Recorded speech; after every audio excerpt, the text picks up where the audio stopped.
Hai, balik lagi bersama saya Mau Kresna di Haluan Trending, podcast yang akan membahas trending topik di Twitter selama sepekan. Podcast ini merupakan kerjasama antara haluan.co dengan Kedata, sebuah perusahaan pemantau media sosial di Yogyakarta.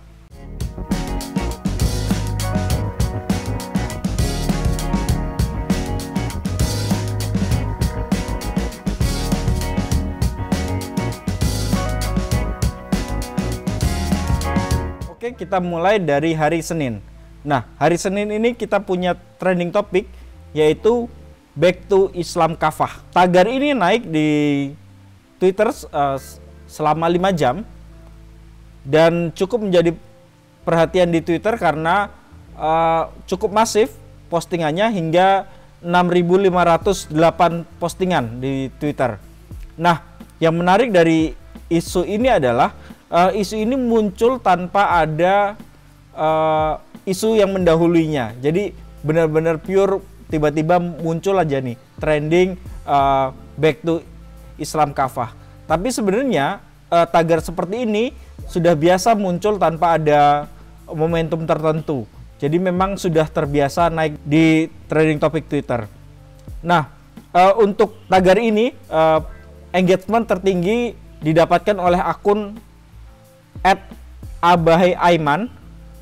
Dia mengetweet dengan khilafah maka segala bentuk kemungkaran yang dianggap legal saat ini, riba, perzinaan, judi, LGBT, pornografi dan lain-lain akan dicegah. Rindu dan pengen segera back to Islam Kafah. Nah, tweet ini paling mendapat banyak engagement di Twitter, yaitu mencapai 300 engagement. Akun ini cukup menarik kalau kita melihat akun abahaiaiman. Akun ini cukup getol mempromosikan berdirinya khilafah di Indonesia. Akun-akun seperti ini sebenarnya bukan cuma satu, tapi ada banyak. Kalau kita melihat trending topik tersebut, banyak sekali akun-akun serupa yang kemudian mendukung tegaknya khilafah di Indonesia. Salah satu akun yang cukup masif mentweet tagar ini adalah akun Nadia Atika Salma @Nadia Atika S1. Nah, di dalam bionya si akun ini dia bilang live for dakwah. Jadi memang ini akun yang memang dibuat untuk melakukan dakwah. Apakah akun-akun ini menggunakan nama asli? Sepertinya tidak, karena kalau kita melihat akun-akun ini, sepertinya akun ini bukan akun asli atau menggunakan identitas asli, tapi menggunakan nama-nama samaran atau biasa yang kita sebut anonimus. Jadi akun-akun ini adalah akun-akun yang mengkampanyekan syariah Islam untuk ditegakkan di Indonesia. Salah satu tagar yang mengikuti tagar ini adalah syariah bukan radikal. Nah, ini memang kalau di Indonesia kita memang ada anggapan bahwa kemudian kalau syariah kemudian digoreng menjadi ini dekat ke terorisme, dekat ke radikalisme, walaupun sebenarnya beberapa kelompok diantaranya tidak melakukan kegiatan-kegiatan ekstremis seperti terorisme itu. Nah, di hari Selasa kita punya trending topik dengan keyword PS Store. Kalau teman-teman mengikuti berita-berita di hari Selasa, ada yang banyak diberitakan oleh media nasional, yaitu terkait PS Store, sebuah toko yang menjual gadget-gadget elektronik seperti handphone milik seorang pengusaha yang bernama Putra Siregar di Batam.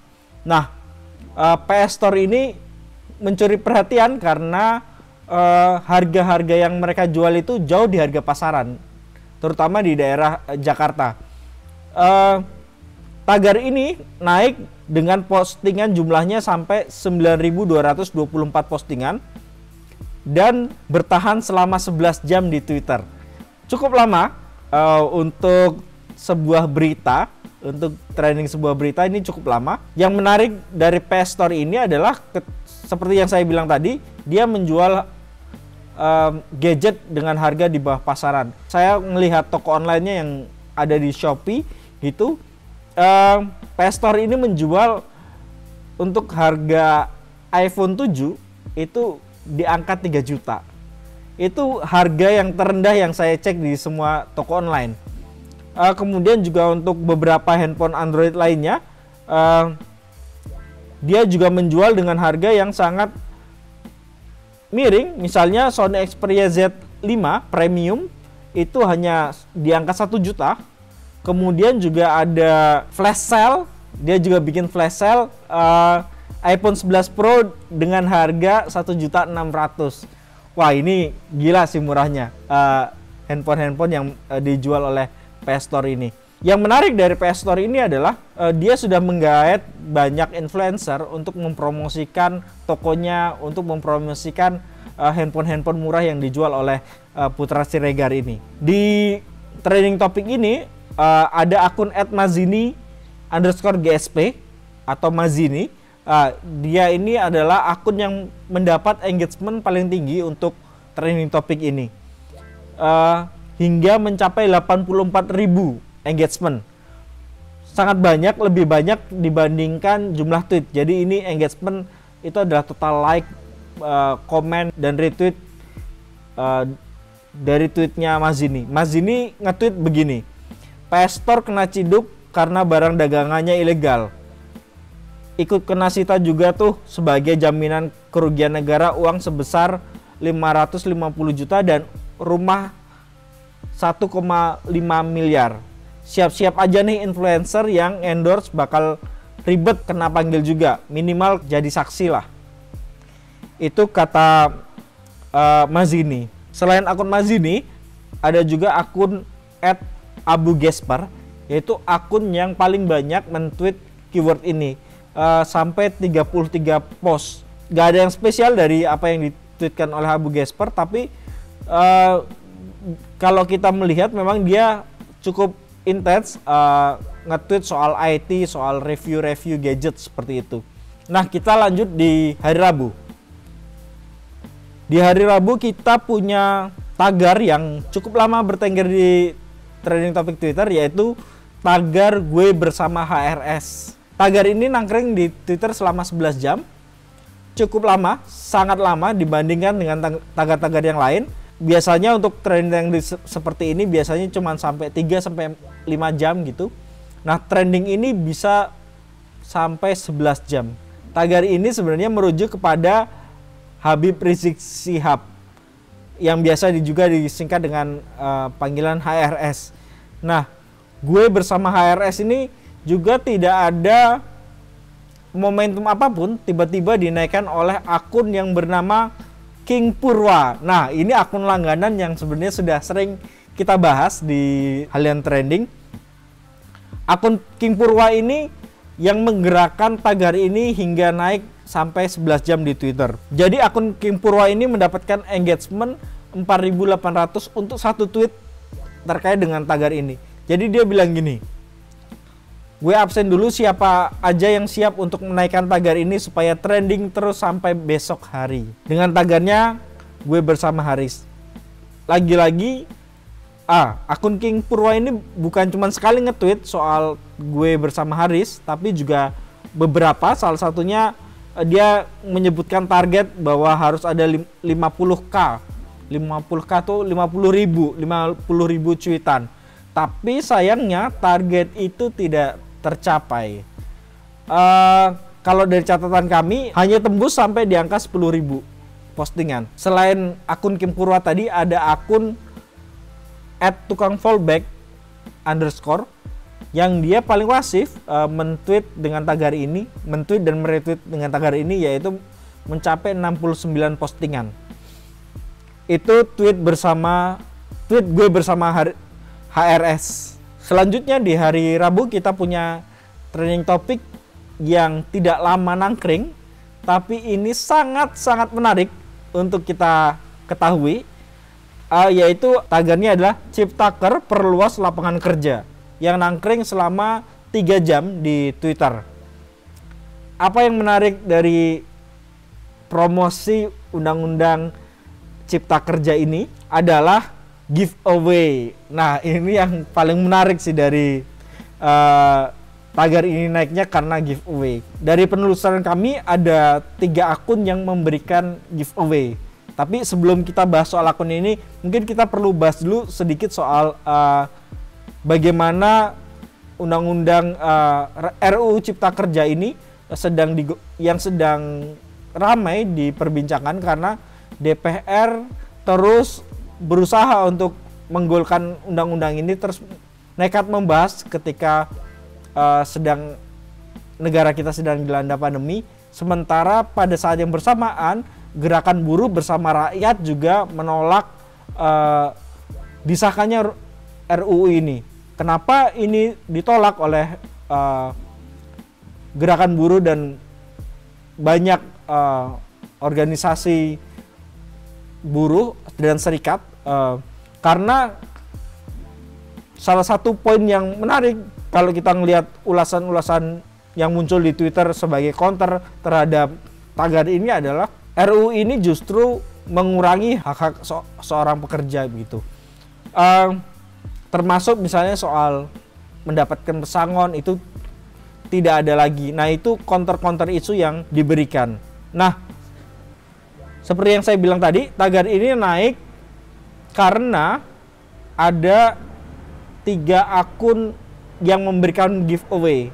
Akun pertama yang memberikan giveaway adalah akun @nenekloso. Dia memberikan giveaway 100.000 untuk 2 orang terhitung 2 jam dari sekarang. Nah, dari sekarang itu jam dimana dia nge-tweet ya. Nah, tweet ini bukan cuma kata-kata tapi juga ada gambar. Nanti saya akan tunjukkan gambar-gambarnya di video ini. Paling tidak ada 3 gambar kampanye dijadikan syarat untuk tweet giveaway ini. Selain akun @nenekloso tadi, ada juga akun @kesit_. Ini juga dia memberikan giveaway sebesar 100.000 untuk 4 orang pemenang, masing-masing 25.000. 25.000. Bisa lumayan, bisa buat jajan 1 kali atau 2 kali makan bisa.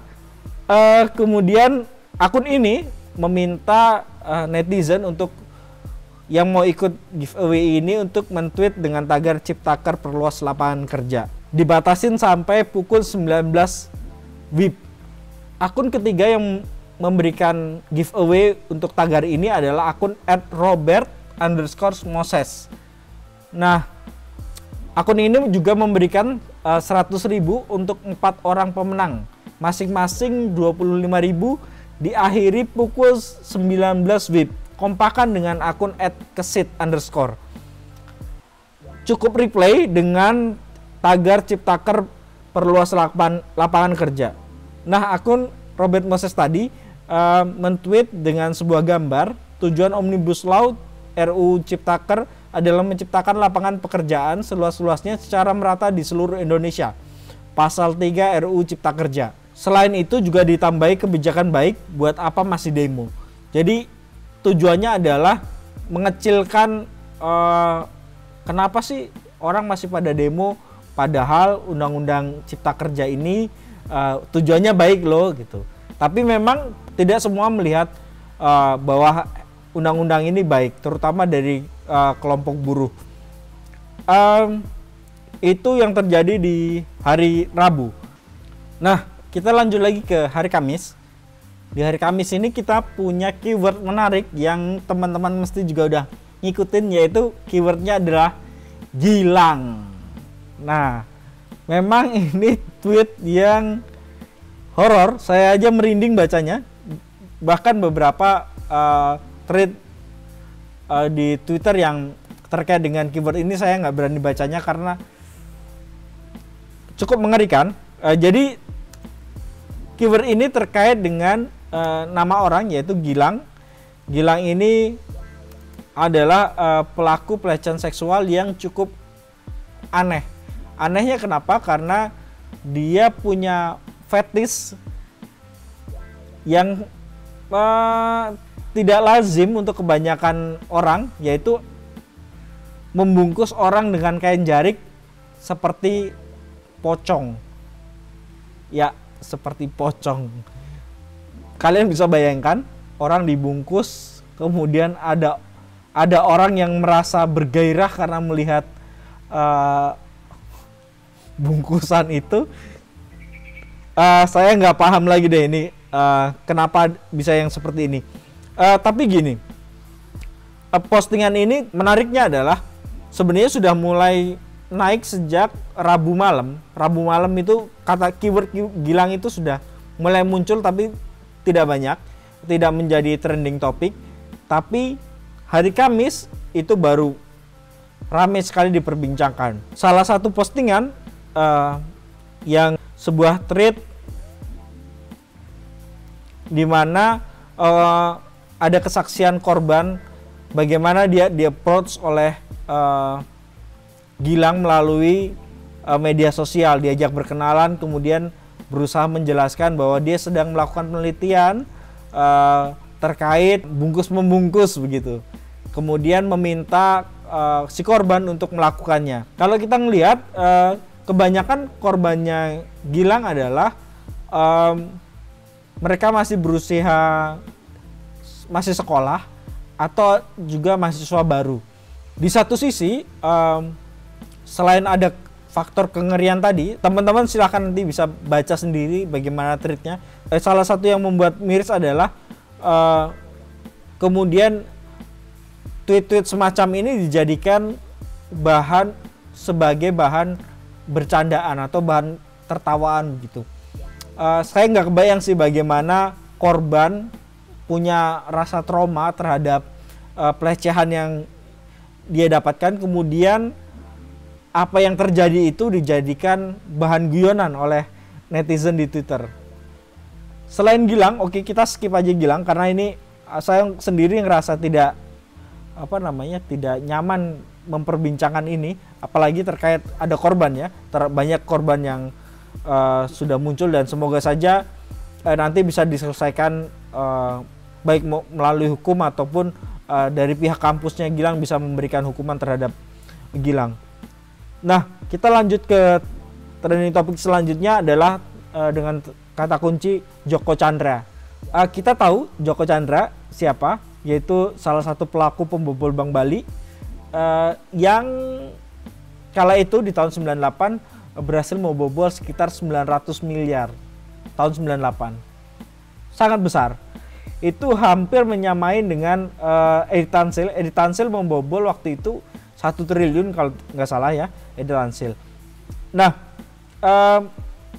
Joko Chandra menjadi perbincangan malam itu hampir berbarengan dengan Gilang karena Joko Chandra berhasil ditangkap oleh Bapak Polisi. Keren Pak Polisi, Pak Polisi keren. Akhirnya setelah jadi buronan selama 11 tahun, Joko Chandra berhasil ditangkap. Nah, akun yang mendapat engagement terbesar di Twitter adalah akun Divhumas Polri yang dia mentweet penangkapan Joko Chandra itu. Kita lanjut di hari Jumat. Di hari Jumat ada trending topik yang sebenarnya masih terkait dengan Joko Chandra. Yang menarik adalah Polri tangkap Joko Chandra. Ini adalah tagar yang nangkring di Twitter selama 4 jam. Cukup lama untuk di akhir pekan, apalagi pas libur Idul Adha. Trending topik ini, keyword ini, tagar ini bisa naik di antara sela-sela trending terkait dengan Idul Adha. Misalnya trending topik sapi, kemudian ada Id al-Adha gitu. Menariknya dari tagar ini adalah tagar ini banyak diposting oleh akun-akun resmi kepolisian dari tingkat polsek, polres sampai ke polda begitu.